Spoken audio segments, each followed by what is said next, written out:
เจริญสุขเจริญพรศรัทธาสาธุชนญาติธรรมกัลยาณมิตรทุกคนทุกท่านวันนี้ขอถ่ายบรรยากาศมุมนี้ให้ทุกท่านได้รับชมตอนนี้คือด้านขากลับจากชุมชนบ้านแป้นโป่งชัยเดินทางกลับมาแล้วพร้อมทั้งเสบียงอาหารซื้อมาจากทางร้านซื้อมาจากร้านค้านู้นมาถึงนี้ประมาณ1 กิโลเมตรหนักพอสมควรตอนนี้ซื้อมา7 กิโลเป็นอาหารน้องหมาน้อยหมาน้อยเป็นอาหารดิบนะเดี๋ยวไปต้มให้เขากินต้มให้หนักมากเดินมาไปถึงตรงนี้ก็ใส่ตัวนี้มาถึงที่นี่แล้วก็ใส่รถไปเดินทางเข้าวัดรถดูตรงหัวสะพานนี้นะหัวสะพานบ้านแป้นโป่งชัยก็บาท5 ในบาทก็ซื้อมาเหมือนกันซื้อมาแล้วก็แวะซื้อทุกวันแหละเนาะซื้อมากบ้างน้อยบ้างตามปัจจัยที่มีถ้าไม่ซื้อเขาก็ไม่มีอะไรกินตอนนี้ก็กำลังเจริญเติบโตกินอาหารเก่งกินมากขณะมีแค่สามสหายนะน้องหมามีแค่3 สหายแต่กินเยอะต้มให้นึ่งให้วันละ2 กิโลก็ไม่พอหมดวันละ3 กิโลซื้อมานี่ก็ได้สักวันกว่าก็หมดแล้วถ้าหมดก็ต้องซื้อใหม่ซื้อทุกวันนะทีนี้จะว่าจะประหยัดลงหน่อยแล้วเพราะว่า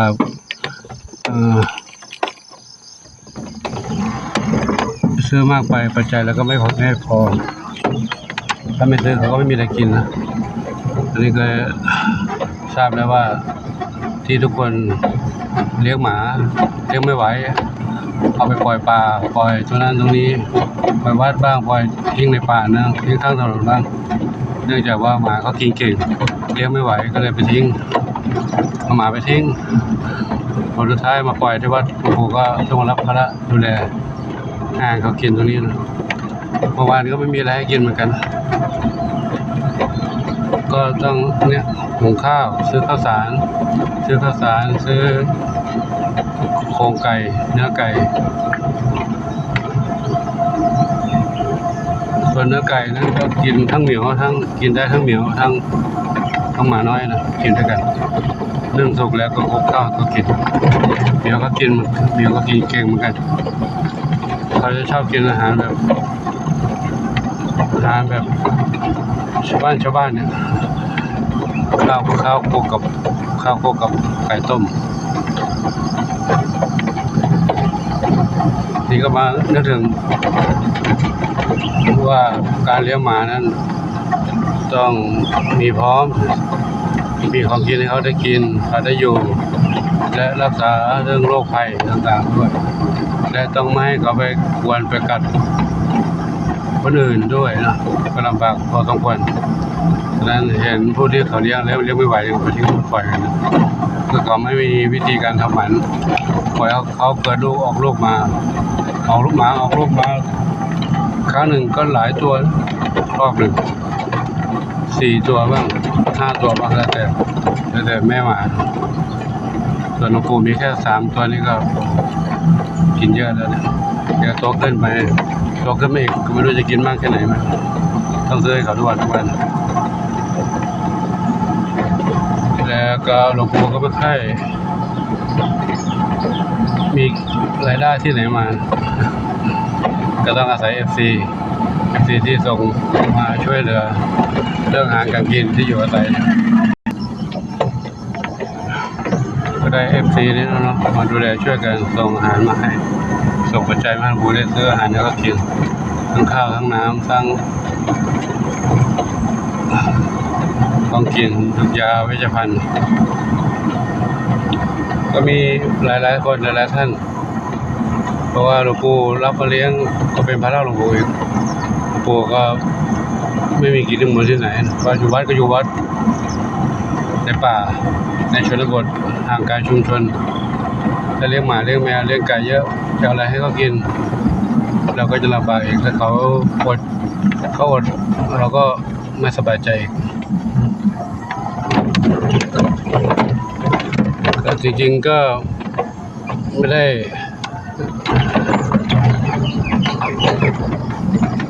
ตั้งใจนำมาเลี้ยงนะแต่ด้วยความรักด้วยความเมตตาด้วยความสงสารที่เห็นเขาลำบากเห็นเขาถูกทิ้งมีคนนำมาฝากมีคนนำมาให้ก็เลยต้องรับดูแลเมื่อรับมาแล้วก็เป็นสิ่งที่จะต้องให้เขาได้อยู่รอดปลอดภัยถ้าเขากินไม่อิ่มหิวเขาก็จะร้องคนเราเห็นแล้วก็ใจอ่อนสงสารเขาเดี๋ยวเข้ามาถึงวัดแล้วเดี๋ยวค่อยไป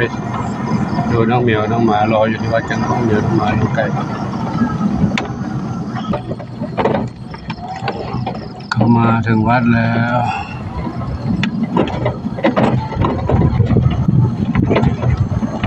วัดก็อยู่ในทุ่งนาโดยรอบไม่รู้ไก่ถ้าเขาไก่เขาหากินเองได้อยู่นะหากินพืชพันธุ์ธรรมชาติหาจากธรรมชาติแต่น้องหมาน้องเหมียวนี่ต้องเอาอาหารที่เราหามาให้เขากินแต่ละวันกินเยอะอยู่แต่รับก็ไม่มีจากที่ไหนไม่มีใครมาทำบุญไม่มีใครมาถวายก็ได้จาก FC ที่ได้รับชมจากช่องของหลวงปู่เนี่ยนะก็ได้รับความเมตตาจาก FC ที่มีเมตตาได้รับชมรับทราบเรื่องราวต่างๆของน้องเหมียวน้องไก่น้องวัด น้องไก่น้องหมาที่วัดโป่งชัยนี่ครับได้เมตตามาให้ช่วยเหลือกันไปเนาะวัดวาอารามก็ดูแลเอาหญ้าเอาอะไรออกไปบ้างแล้วแต่เดี๋ยวเขาก็ขึ้นมาอีกแต่ว่าก็ยังดูดีขึ้นมากว่าไม่ทำเลยถ้าไม่ทำเลยนี่ยิ่งรก ตอนนี้ทำไปบ้างแล้วนี่เก็บไปดูสะอาดแล้วเนาะผิดกับช่วงฤดูแล้งหน้าแล้งไม่มีใบไม้แต่หน้าฝนนี่มีใบไม้เขียวขจีมาถึงตอนนี้เนาะกับก็เหมียวรอหลวงปู่กับแวบเดี๋ยวเด้อเหมียวมาแล้วผู้น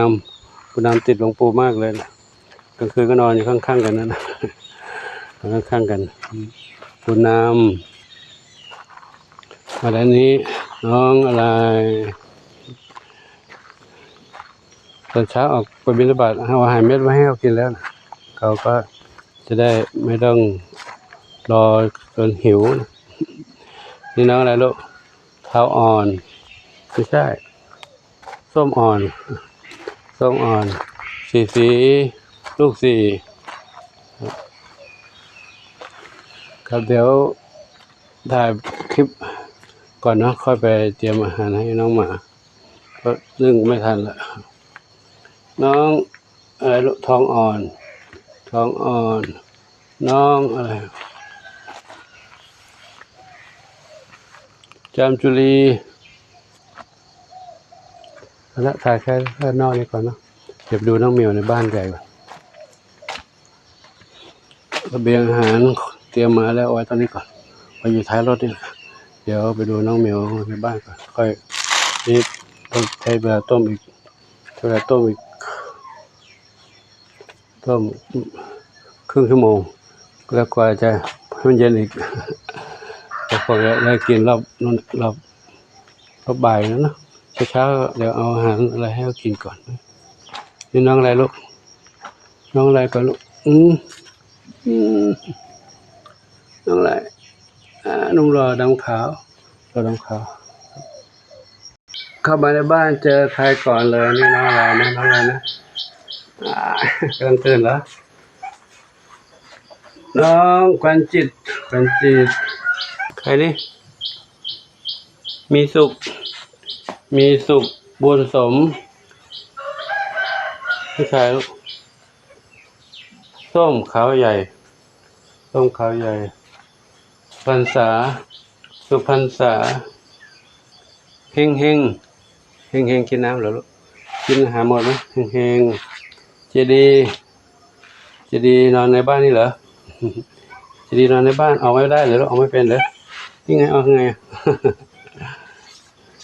เข้าได้ออกไม่ได้เฮงนอนในบ้านนี่เจดีปุยฝ้ายน้ำเพชร เพชรน้องบอยไม่ตื่นมั้ยละน้ำเพชรอยู่นั่นปุยฝ้ายอยู่ข้างล่างนี้ปุยฝ้ายเดินอยู่ข้างล่างนี้ปุยฝ้ายกับน้ำเพชรขวัญจิตอ้อนอยู่ข้างบนเนี่ยขวัญจิตเราไปดูน้องเล็กน้องกันเนอะใครอยู่บนหลังคาดาวเล็กหางกวักเต่าทองน้องมีบุญเดินอยู่ตรงนั้นไม่เดินแล้วแอบหมอบอยู่นั่นบางวันเขาก็เดินรอบนี้เลยมีอาหารผักบุ้งธรรมชาติกินครับใครอยู่ตรงนี้สีแว่นดำสีแว่นดำขึ้นเล่นตรงนี้ใครอยู่ข้างนอกนั้นทองอ่อนอยู่ข้างนอกนี่อยู่ข้างในนี่กันอยู่ข้างในนี้เล่นกันตรงนี้เล่นกันออกมายืดเส้นยืดสายน้องเหมียวมีอาหารไม่กินไม่ค่อยอยากกินตอนเช้าเท่าไรแล้วอิ่มไปแล้วนะแต่น้องหมารออยู่น้องหมาน้อยรออยู่ตามน้อยใครนี้ใครขาวเทาอยู่นี่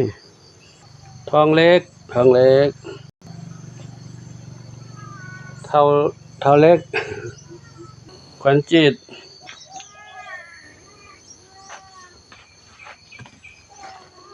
ใครนี่ใครชวนฝันใหญ่น้องสีหน้าส้มเล่นกันตรงนี้ลงเนาะเล่นกันตรงนี้เมื่อกี้เดินนี้ใครเห็นแวบๆใครเห็นนี่ดวงฤดีนอนอยู่นี่แล้วดวงฤดีนอนอยู่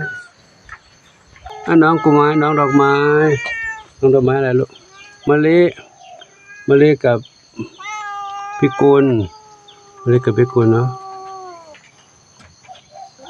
กลางคืนหลวงปู่ให้อยู่ในบ้านกลางวันก็เอาไปเดินเล่นเดี๋ยวค่อยเอาลูกเดี๋ยวปู่จัดแป๊บนึงนี่ชบากับกุหลาบนอนอยู่นั่นกุหลาบมาออกมาเดินได้แล้วเดินได้ข้างนอกเพื่อนมาเดินได้ข้างนอกเพื่อนนะมะลิแม่มะลิไปกับเพื่อนๆลูกนะเดี๋ยวปู่ไปดูน้องผลไม้ก่อนนะผลไม้ทั้ง5ก่อนผลไม้ทั้ง5เด็กน้อยผลไม้ทั้ง5อยู่นี้กันสบายใจเนาะนี่กันสบายใจปลอดภัยถึงเวลาของปู่ให้ออกมาเดินเล่นเนาะตอนนี้อยู่ในนี้ก่อนนะลูกนะอยู่นี่ก่อนเนาะชวนฝันใหญ่อยู่กับกระต่ายน้อยอยู่ตรงนี้2กระต่ายกระต่ายน้อยก็กินเก่งกินหมดแล้วอาหารหมดแล้วมีอยู่ลูกอาหารปู่ให้ใหม่เนาะปู่ขอถ่ายภาพแป๊บนึงถ่ายภาพรวมๆไปก่อนเนาะก็ขออนุโมทนาสาธุกับทุกคนทุกท่านที่ได้รับชมรับทราบเรื่องราวต่างๆในการเป็นอยู่ของน้องเหมียวน้องหมาน้องไก่น้องเต่าน้องกระต่ายเด็กวัดพงชัยขออนุสงส์ผลบุญทั้งหลายจงอำนวยพรทุกคนทุกท่านที่มีความรักความเมตตาต่อสรรพสัตว์ทั้งหลายจงพบความสุขความเจริญมีความสุขกายสุขใจปรารถนาที่ใดขอได้ทั้งความมุ่งมั่นปรารถนาทั่วกันทุกคนทุกท่านเถิด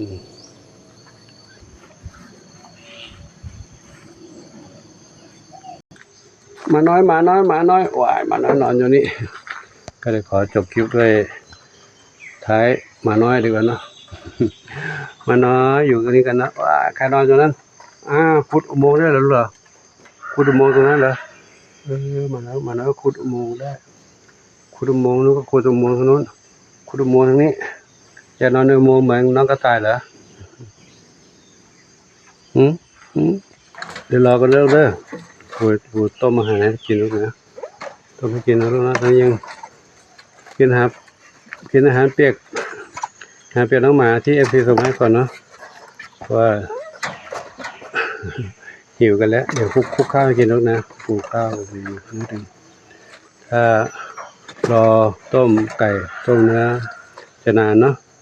แต่อาหารเปียกก็มีน้อยเดียวก็ต้องคลุกข้าวให้ลูกนะคลุกข้าวกินนะลูกเลยครับก็ขอยุติที่ไว้เท่านี้ก่อนนะขออนุโมทนาสาธุขอบุญกุศลทั้งหลายจงอำนวยพรทุกคนทุกท่านโชคดีมีความสุขทุกคนทุกท่านสาธุ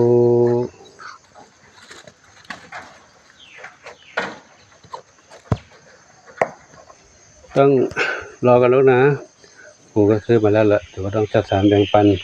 เผื่อวันที่ฝนตกไม่ได้ออกไปน้องหมาก็จะอดละอุ้ยนอนสบายเลยนอนสบายเลย